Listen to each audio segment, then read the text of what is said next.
of how to participate in this program. On Commerce's website, you can find information on Commerce's interpretation of House Bill 355, and this information includes the grant application guidelines, application, as well as a table with the allocated funding for each city or town. And so I'm going to go ahead and just link that in the chat really quick so that you have that handy.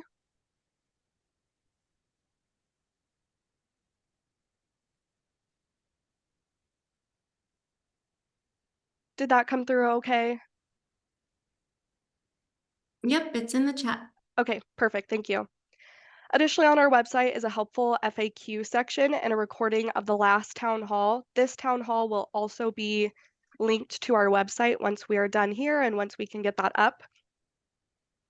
Additionally, you can access our website through League's website, and it'll just act as a direct link to our website. As was mentioned, we're happy to answer any process-related questions today, but please use Commerce's website House Bill 355 thing. as a So I just resource. want to make sure I'm right when I put this in the claim. So this is a pass-through. We will receive the money from the state. Yep. From the state or from the county? From the state. So we receive money from the state. Yep. Okay. Oh boy. I will try and mute whoever Thank that you. was. Okay. Yeah, it looks like there's a few Okay. people unmuted. If we could mute those people.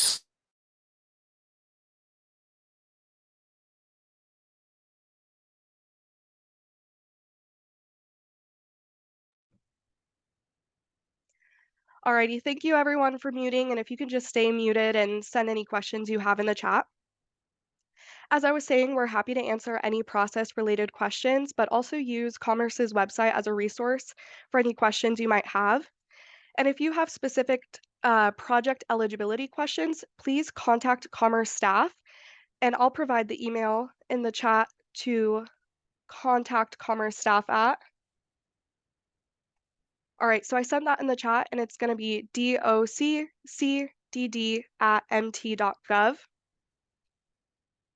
When you send questions to us, especially specific project eligibility questions, our goal is to get back to you within a week. So again, if you could just send those questions to that email. So today, I just wanted to touch first on that requirement to solicit and accept applications by December 31st of 2023. We've gotten a lot of questions here at Commerce about this deadline and this requirement, so I wanted to use this as a place to kind of touch on that, and then I will open it up for any questions that relate to that or the process or timeline in general for House Bill 355. So with internally soliciting and accepting applications by December 31st, House Bill 355 actually uses the term applications in two different places, which can be pretty confusing. So the applications that cities and towns must solicit by December 31st of this year is different from the applications that cities and towns will submit to Commerce by March 30th of next year. So in thinking about the applications that are required by December 31st of this year, it's not the traditional application that you think of, for example, in applications for 2024. There's nothing that needs to be submitted to Commerce to show that applications were solicited and accepted. We're just requiring that cities and towns attest that this process occurred, and that attestation will occur in the actual application that is turned in March of 2024. So for this timeline, nothing needs to be turned into Commerce by December 31st of this year. It is just an internal process where the city or town will internally solicit and accept these applications. And this again does not need to be a formal application.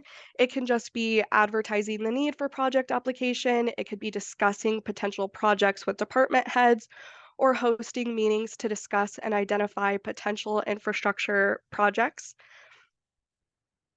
So I just really wanted to touch on that because there's been a lot of confusion with that, just kind of the differences in those applications. So again, when we think about soliciting and accepting applications, it's not a traditional application. It's just going to be an internal process, and nothing is due to Commerce by December 31st of this year. With that, I want to open it up for overall general questions. And so we can touch on that further or anything else that has to do with the process. for getting applications submitted to Commerce in March. So if you just want to send your questions into the chat.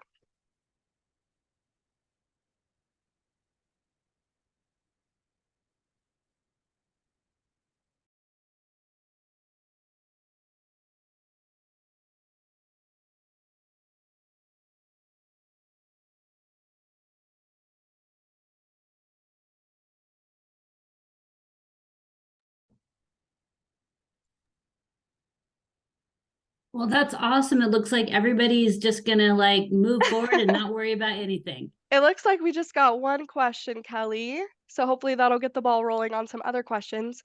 Peggy, does the 25% match put back into the project? I think I understand what you're asking, Peggy, but can you kind of explain what you mean by that?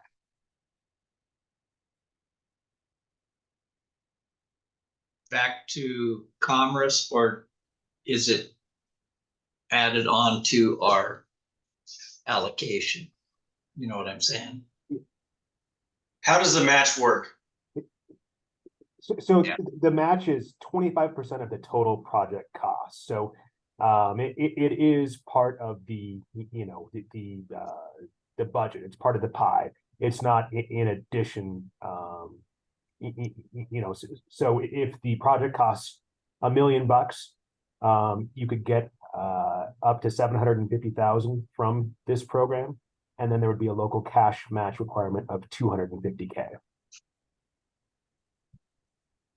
So that money goes back to, I mean, you get 51,000 and then you get the other 12,000. That's what I wanted to, that's how I assumed, but. Perfect. Great question. All right, this next question from Ed Meese. So department head meeting followed by discussion of our project priority list at a public city commission meeting meets the test for an application. Yes, so that would meet the solicited and accepted applications for this December 31st requirement. And again, you'll just be asked to attest that you did that once you go to turn in an application, but that is one of the ways that you can meet that requirement. This next one from Samantha. What I was told is we just have to have something noted in the minutes where the council votes on a project by 12/31. Is that correct? So that again is a possibility to meet this requirement. However, you're not going to be turning in, for example, the minutes from the council meeting. We're not requiring you to turn that into us. We're just requiring you to attest that that was completed. So in this example, if you have a council meeting by 12/31, that would meet the requirement for soliciting and accepting applications. And Tori, can I just jump in quick on that as well? Absolutely. And good morning, everyone. My name is John Simmons. I'm an attorney at the department as well. House Bill 355 does require a public hearing, but I just want to emphasize that that doesn't have to occur by December 31st. It has to occur before the application to Commerce gets submitted. But I just want to make sure that everyone knows you don't have to hold that hearing by December 31st.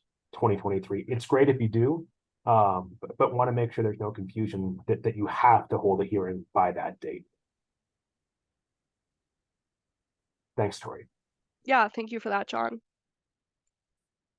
This next question, can the funds be used for capital investment, i.e. purchase of leak detection equipment? John, do you want to take that one over? Yeah, and again, if you have project eligibility questions, please go ahead and email that doccdd@mt.gov.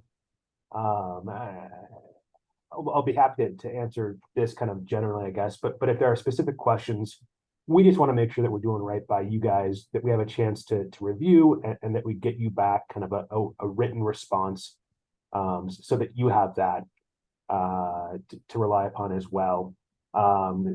What House Bill 355 requires is that the funds be used to either maintain or repair existing local government infrastructure. So, you know, I think we would need more information to answer this question completely. If it falls within kind of those general parameters, then it could be an acceptable use of those funds. Thank you for that. Our next question, so our town can get $140,000. Let's say our project is $500,000, so we would have to match $125,000. So I think what this question is getting at is what exactly is the total project? And so the total project does include everything that goes into that project. So for in your example, the $500,000, that would be the complete and total project. So yes, you would need to have a 25% local match of the total project. So again, in your example, $125,000 of the $500,000 total project. And another way to think about, I mean, Tori, you're exactly right. Another way to think about that is it's not 25% of what your award amount is. It's 25% of the total project cost.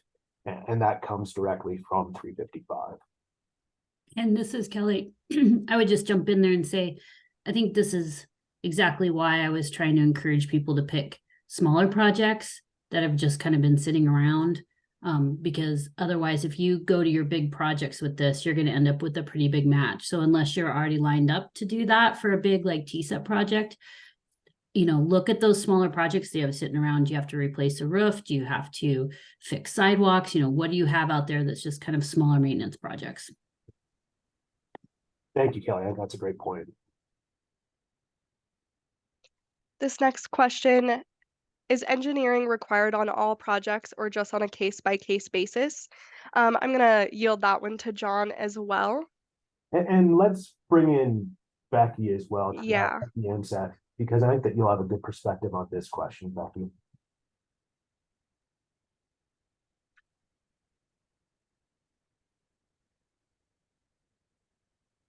Is Becky on? I am here, yes. This is Okay. Becky. Good morning, everyone. So this question is engineering required on all projects or case by case? That would definitely relate to what does the project require? So it would be case by case. If you are putting on, you're repairing a roof on an existing building, that potentially would not require an engineering design.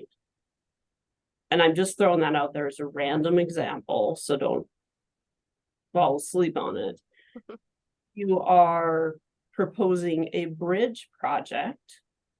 It is likely that a bridge repair may require engineering. So that is a case by case, depending on project components, I believe. And I agree with that, Becky. And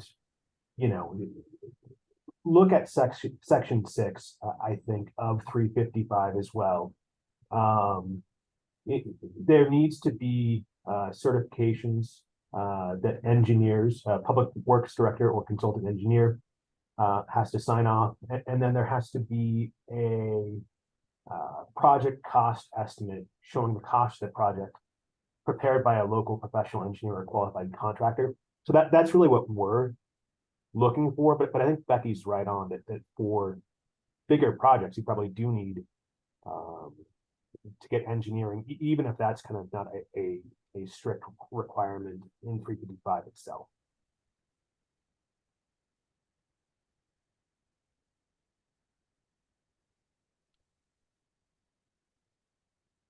Thank you for that. This next question, is there a definition of project? Basically, I'm wondering if there are identified needs for repairing a ceiling in a theater and new seats are needed in the same room. Would that be one project or two? So, although we haven't specifically identified project, I do think that the bill lays out eligible projects. In my opinion, this would be two projects because you want funding for each. John, do you disagree? I think that our goal is to keep this as simple as possible. And, there are legal requirements in 355, pretty detailed requirements that we have to operate within. I think if it's the maintenance or repair of the same piece of government infrastructure, then that's one project. So I don't want to double folks' workload if it's the same piece of government infrastructure. So I, I agree. That's not something we've thought about previously. I think it's a great question. But our goal really is to keep this as simple as we can while still, adhering to 355. So I think that could be one project if it's the same piece of infrastructure. This next question, what does it mean that priority is given to projects that maintain or repair publicly owned drinking water systems, publicly owned wastewater treatment systems, and municipal fire suppression systems that are independent of a water system? So this language is actually pulled directly from House Bill 355. And so essentially it's saying that out of all of the eligible projects that it identifies within the bill, these projects should be given priority if you need them done in your community. So when you go to turn in your application to Commerce in March, you will identify if any of these projects are needed in your community. And there is actually a place in the application, if you look online, where you can discuss what your project is and whether or not it meets one of these priority eligibility projects. And if it doesn't, you will explain why it does not. So when Commerce is looking at the applications that you turn in, we're not substituting the priority that you turn into us. However, you should be considering these items when you are granting priority to projects that are turned in. So, for example, if you have a municipal fire suppression system that is independent of a water system, and you turn that in as a project and you turn that in as priority number 5, and there's projects that you submitted that are higher priority but don't actually meet this project or priority eligibility requirement, you should reconsider actually identifying that project as priority. And it's just because this bill specifies that these projects are to be taken as priority projects. And I'll just follow up and echo Tori's thoughts that that's not something that Commerce has discretion to evaluate what should be prioritized or not.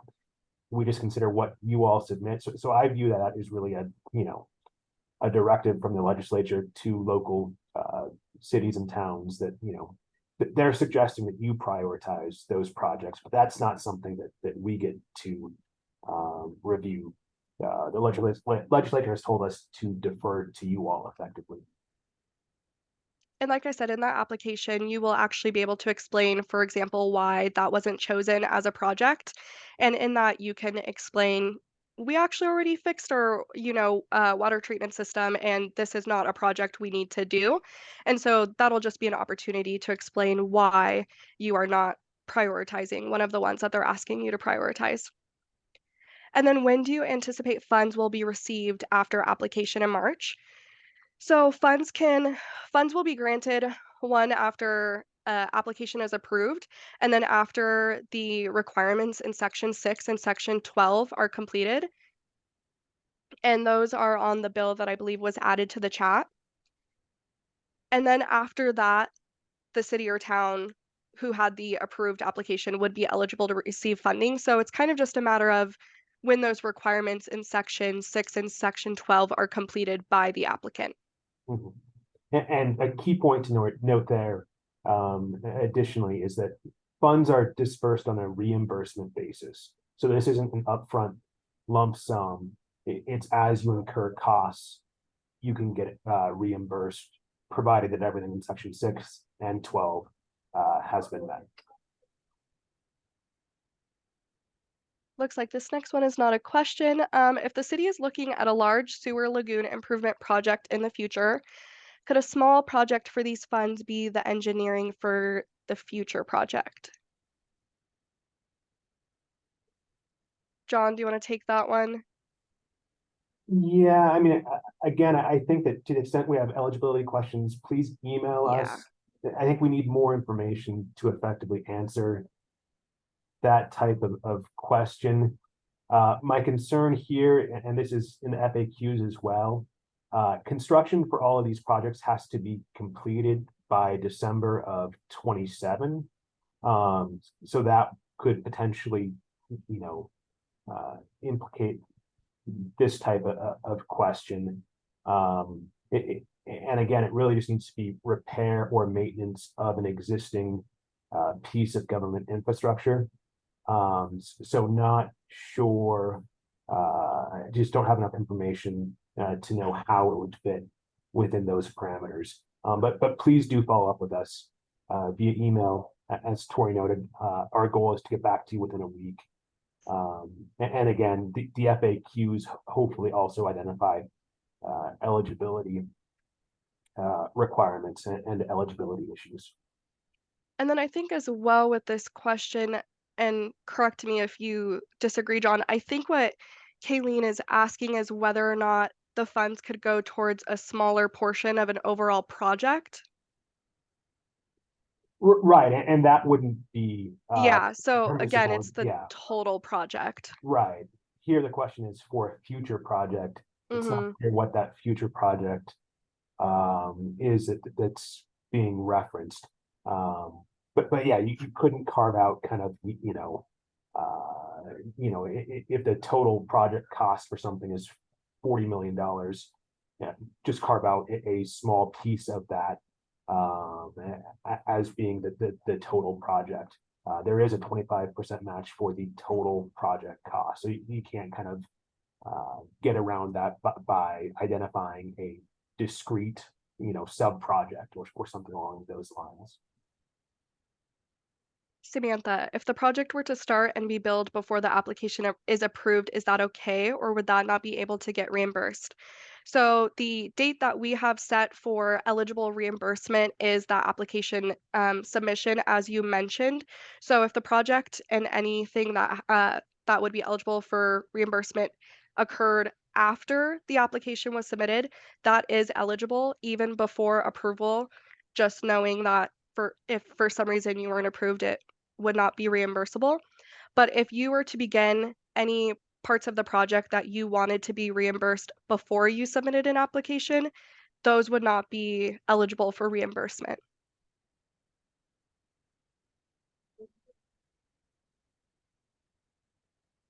This is Becky and Tori, just to restate that one other way. I believe that we were talking also with League about pre-development costs. So if two things.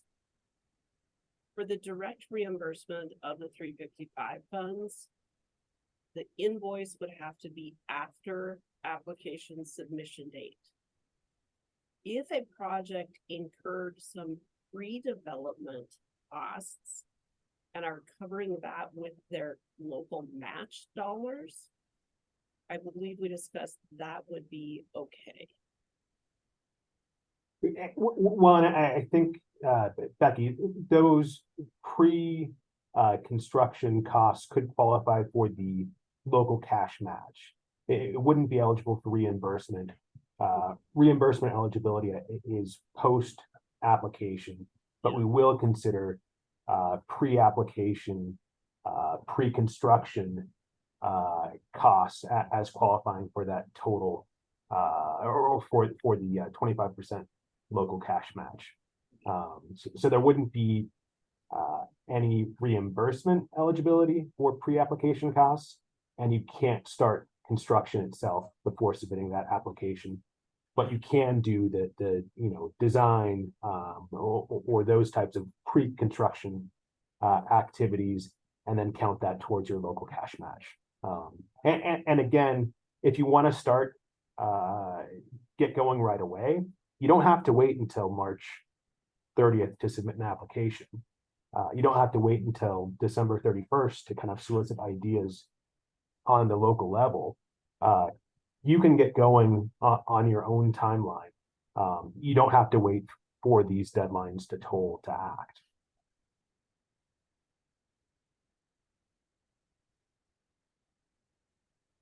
I don't see any new questions in the chat. Is there anyone who needs to raise their hand to ask their question?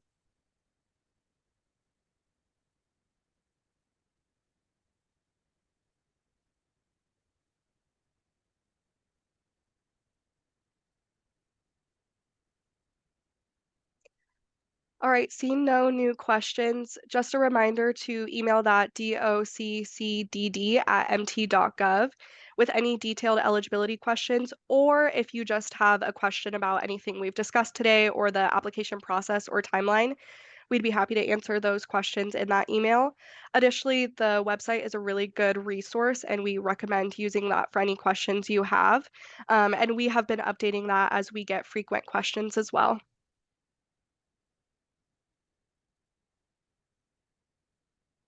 Thank you all so much for your time today. Look forward to working with you all as part of this program. And that really is our goal, is to work with you and be good partners and, you know, do what we can to accommodate you within kind of the four corners of that 355 bill. So please don't hesitate to reach out if you do have questions. Kelly also obviously is a great resource, and we're working closely with the league to get through this program. Yeah, thank you all again. Remember that December 31st deadline for just internal solicitation and acceptance of applications. And we will hopefully host another town hall in the new year to talk further about any questions you have or the process in general. Thank you. Thanks, Commerce. We appreciate it. Yeah. Thank you, Kelly.